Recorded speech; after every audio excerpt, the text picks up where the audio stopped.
Hi guys! Welcome to my channel! Sabi ka na ba kumain ng cake? Ngayon, gagawa tayo ng ube and pandan mug cakes. Ito na ang mga ingredients. 1 tablespoon coconut flour. Half tablespoon baking powder.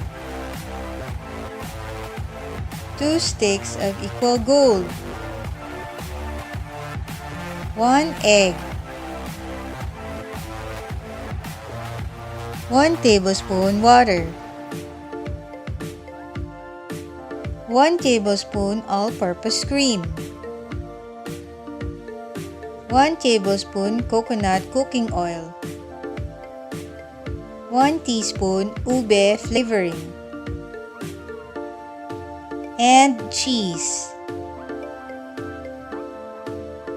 At dahil gagawa pa tayo ng isa pang flavor ng mug cake, kailangan din natin ng 1 teaspoon buko pandan flavoring. Again, here are the ingredients for the low-carb cheesy mug cake.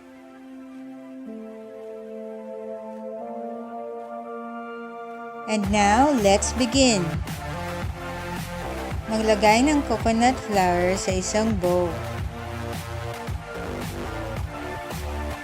Susunod natin ang baking powder. And then, ilalagay natin ang equal gold.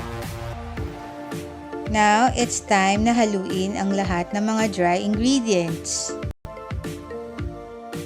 Once mixed, kailangan natin itong iset aside. Kumuha ng separate bowl at mag-beat ng isang egg.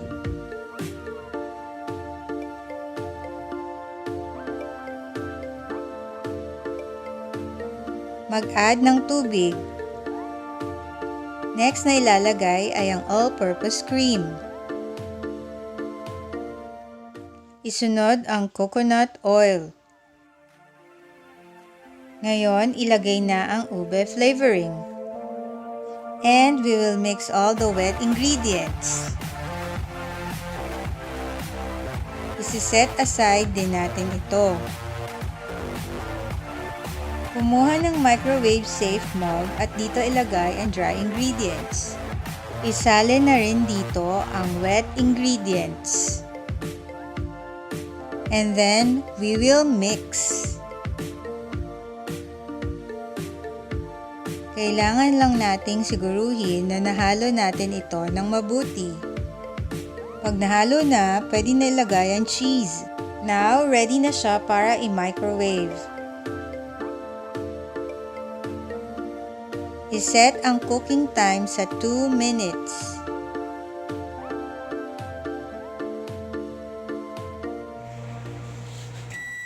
After 2 minutes, we're almost done. Wow, looks yummy.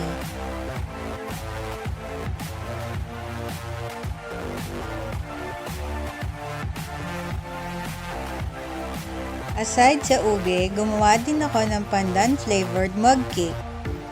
Same ingredients and same amount ang ginamit ko para sa pandan mug cake.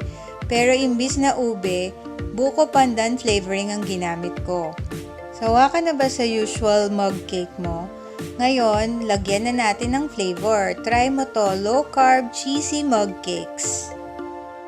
Invite ko na din kayo sa LCIF Association. Get your LC supplies just like the ones used in this video at a discounted price. Pwede ka rin mag-LCIF coach training kung gusto mong maging certified coach. And pwede ka din magbenta sa LCIF community once you become a partner merchant. Join na kayo sa LCIF Association. Ilalagay ko ang link sa ibaba.